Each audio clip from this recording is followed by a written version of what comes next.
ಅಲ್ಲವೇ ಈ ನಗರವನ. ನಮ್ಮಿಬ್ಬರ ಪ್ರೀತಿ ಪ್ರೇಮದ ವೈಖರಿಗೆ ಎಷ್ಟು ಸಬತನ್ನು ಕೊಟ್ಟಿತ್ತು ನೋಡು.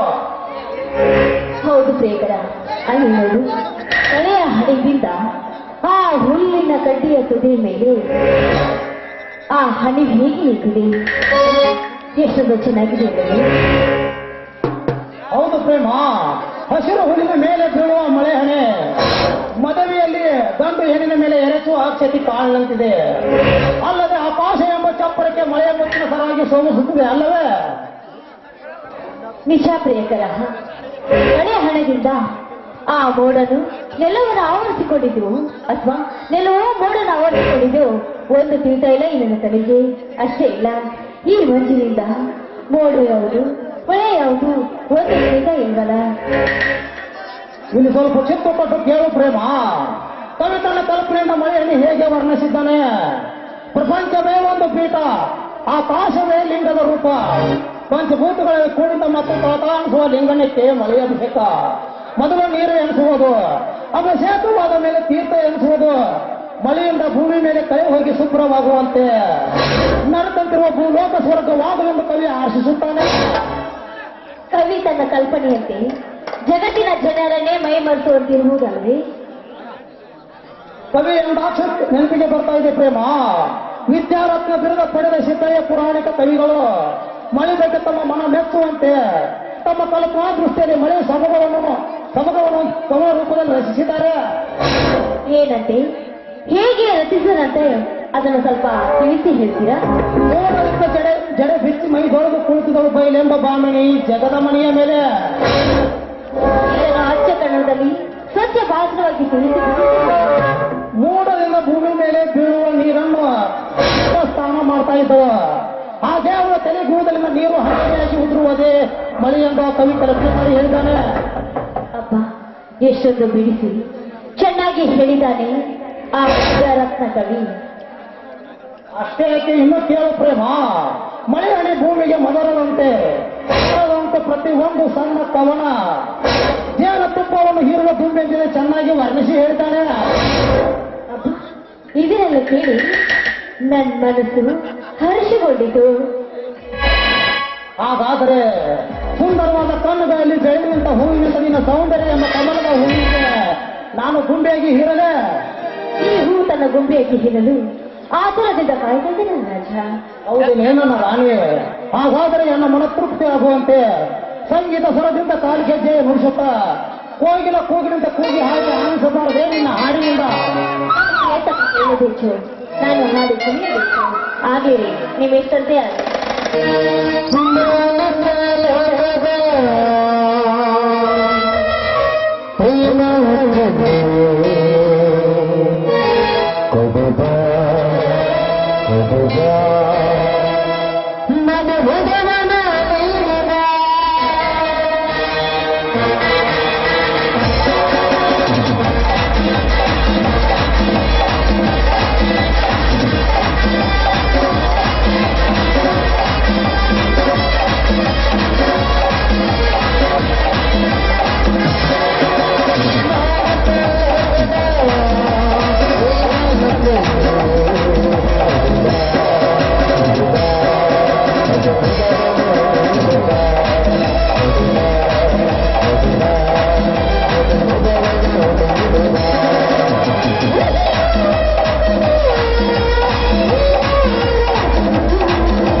ಅಲ್ಲವಾ ತಂಗಿ, ನೀ ಅಂದ್ರೆ ಏನು, ನಿನ್ ಡಿಮಾಂಡ್ ಅಂದ್ರೆ ಏನು, ನಿಮ್ಮ ಅಪ್ಪನ ಡಿಮಾಂಡ್ ಅಂದ್ರೆ ಏನು? ಹೋಗಿ ಹೋಗಿ ಅಂತ ಮಾಂಡ ಮಾರ್ಯವನ ಕೈ ಹಿಡಿದ ಕೆಂಡ ಸಿಪ್ಪಿಗೆ ಅಂತ ಜೀವ ಯಾಕೆ ಸುತ್ತಗೋತೀವ ತಂಗಿ? ಇಲ್ಲ ನೋಡಿ ಸರ್, ತಿಳಿದು ನೋಡಿ ತಳಕವಾಗಿ ಭದ್ರ ಕೋಟೆ ಕಟ್ಟಿದ್ದೇನೆ ಶ್ರುತಿ.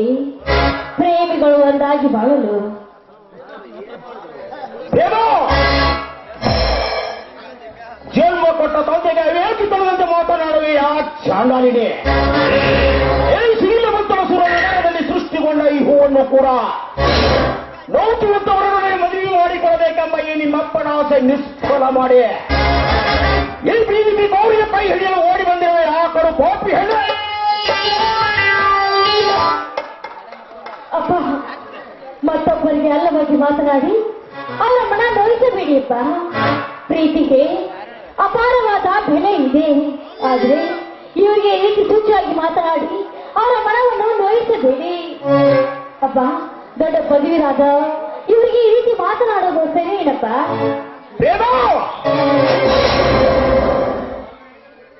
ಅವ್ಯಕ್ಕೆ ನಡೆದ ಫೋಟೋದಲ್ಲಿ ಸಲಿತ ಬರ್ತೀಯಾ? ಎಂತರಿಂದ ಬದುಕಿ ಬಾಳುದೇವಿ ಗೌರಿ ಒಡನೆ ಕೈ ಹಿಡಿದಿದ್ದೇ ಆದರೆ ನಿಮ್ಮ ಪರಿಸ್ಥಿತಿ ವಿಕೋಪಕ್ಕೆ ಹೋಗುತ್ತೆ. ಎತ್ತರ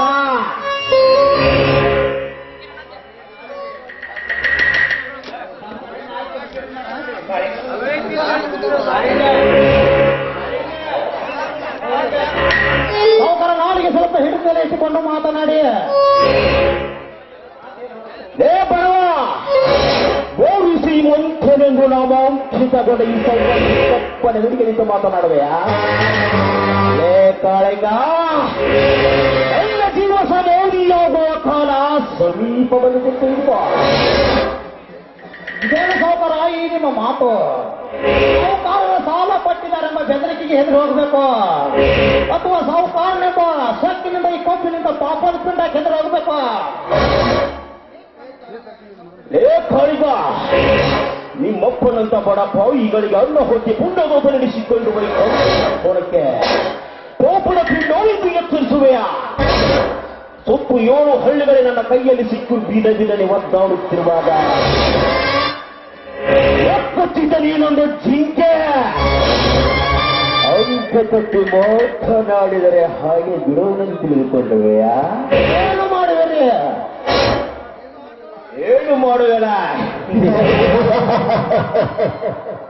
ಕೊಲ್ಲುವರ ಕುರಿ ವಹಿಸು ಸಹಿತ ಸರ್ವನಾಶ ಮಾಡಬೇಕೆಂದ ಛಲ ತೊಟ್ಟ ಶಕುನಿ ಮುಂಚಿತವಾಗಿ ಅವರಿಗೆ ತಿಳಿಸಿ ಹೇಳಿದರೆ ಮೊಡಸನಿಂದ ಶಕುನಿ ಅವರ ಮಣಿಯ ಕೊಡಿ ಬೇರೆಡೆ ಕತ್ತರಿಸಿ ಹಾಕಿಸಿ ಅವರ ಮನೆ ಮೋಸನ ಮಾಡಿದಂತೆ ಎಂದು ಈ ನನ್ನ ಮಗಳನ್ನು ರಚಿಸಿದ್ದೇಯಾದರೆ ನಿಮ್ಮ ಪರಿಸ್ಥಿತಿ ವಿಕೋಪಕ್ಕೆ ಹೋಗುತ್ತದೆ.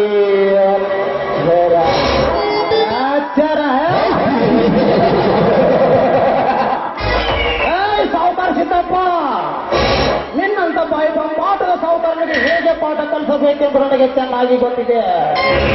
ಅಷ್ಟೊಂದು ಮೋಸ ಪಾಪ ಹೊತ್ತು ಬಿಟ್ಟ ಶಕುನಿಗೆ ನಕಲ ಸಾಧ್ಯವರೇ ಮೃತವಾದಂತೆ ಒಂದಿಲ್ಲ ಒಂದು ದಿನ ನಾನೇ ನಿನ್ನ ಪಾಡಿಗೆ ಮೃತವಾಗಿ ನಿಲ್ಲುತ್ತೇನೆ. ನೀನು ಎಚ್ಚರ. ಯಪ್ಪ ಸುಮ್ಮ ಒಂದು ನೀರಿಗೆ ಹೋಗಿ ಜೀವ ಕಳ್ಕೊಂಡು ಯಾಕೆ ಸಾಯ್ತು ಮರಯ್ಯ? ತುಂಬ ದೊಡ್ಡವಾದ ಹೇಳ್ತೀನಿ, ಸುಮ್ಮನೆ ಹೆಣ್ಣಿನ ಆಸೆ ಬಿಟ್ಟು ಬಿಡಪ್ಪ. ಚಲೋ ಅಲ್ಲ, ಹೇಳೋದು ಕೇಳಬೇಕು. ನಿಮ್ದ ಹಠ ಹಿಡಿಬೇಡ. ಈ ಹುಡುಗಿ ಕೈ ಹಿಡಿಬೇಕೆಂದು ನಾ ಎಂದಿಗೆ ಆಶಿಸಿದವನ್ನೆಲ್ಲ ಗುಮಾಸ್ತಾರೆ. ನನ್ನ ಎಲ್ಲ ಪ್ರೀತಿಯ ಸಾಗರದ ಆಶೀರ್ವಾದ ಕಳೆದುಕೊಂಡು ಈ ಗಂಡ ಬೇರೆ ಒಂದಾಗಬೇಕೆಂದು ಬಂದವನು ನಾನು ಹಾಗೆ ಕೈ ಕೇಳಿ ನೋಡು. ಹೌದಪ್ಪ, ನಾನು ಕಾಲೇಜಿಗೆ ಓದುವಾಗ ಇವರು ಒಳ್ಳೆ ಗುಣಕ್ಕೆ ನಾನು ಸೋತು ಹೋಗಿದ್ದೇನೆ. MBBS ಪದವೀಧರಾದ ಇವರಿಗೆ ನನ್ನ ಬಾಳಿನ ದೀಪವೆಂದು ನಾನು ತಿಳ್ಕೊಂಡಿದ್ದೇನೆ. ಅಪ್ಪ, ನೀವೇನೇ ಶಿಕ್ಷೆ ಕೊಟ್ಟರೂ ಕೂಡ ಅದನ್ನು ಅನುಭವಿಸಲು ನಾನು ಸಿದ್ಧಳಿದ್ದೇನೆ. ಇವರ ಪ್ರೀತಿ ಮಾತ್ರ ನಾನು ಬಿಟ್ಟುಕೊಡಲಾರೆ. ನೀನು ನನ್ನ ಮಗಳನ್ನು ನನ್ನ ಹೊಟ್ಟೆಯಲ್ಲಿ ಹುಟ್ಟಿ ಬಂದ ಕೂಡಗಳಿಗೆ ನೋಡಿ ಜೀವನ ದಿವಸ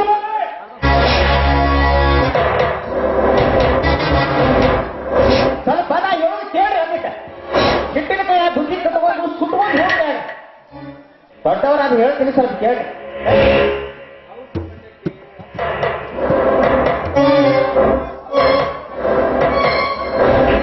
ಹೌದು, ಈ ಪಶುಕ್ತಿಯ ಮೂತಿಗೆ ಕೊಟ್ಟು ಈ ಮುಟ್ಟಾಳರ ಮದಿಗೆ ಒಪ್ಪಿಕೊಳ್ಳ ಈ ನನ್ನ ಮಗಳಿಂದಲೇ ಅವರ ಮನೆತನಕ್ಕೆ ಮಂಗಲ ನೀರೇ. ನನ್ನ ಐಶ್ವರ್ಯಗಳಿಯಾದ ಪೌರ್ವತಿಯನ್ನು ನನ್ನ ಪಾಪದ ಹುಟ್ಟಿನ ಬಲಿ ತೆಗೆದುಕೊಳ್ಳಲಿ ಒಳ್ಳೆಯ ದಾರಿ. ಆ ಮಗಳೇ ಪ್ರೇಮ, ನನಗಿರುವವಳು ನೀನೊಬ್ಬಳೆ ಮಗಳು. ನಿನ್ನ ಮನ ನೋಯಿಸಿ ನಾವು ಪಾಪ ಕಟ್ಟಿಕೊಳ್ಳಲೆ. ಇದ್ದಂತೆ ಆಗಲ್ಲಮ್ಮ. ಆ ತರವಾ ತಂಗಿ ಕಪ್ಪನೆ ಮಕ್ಕನಿ ಅಡ್ಡು ಕಾಲು ಹಿಡಿದ ಕಿರಂದ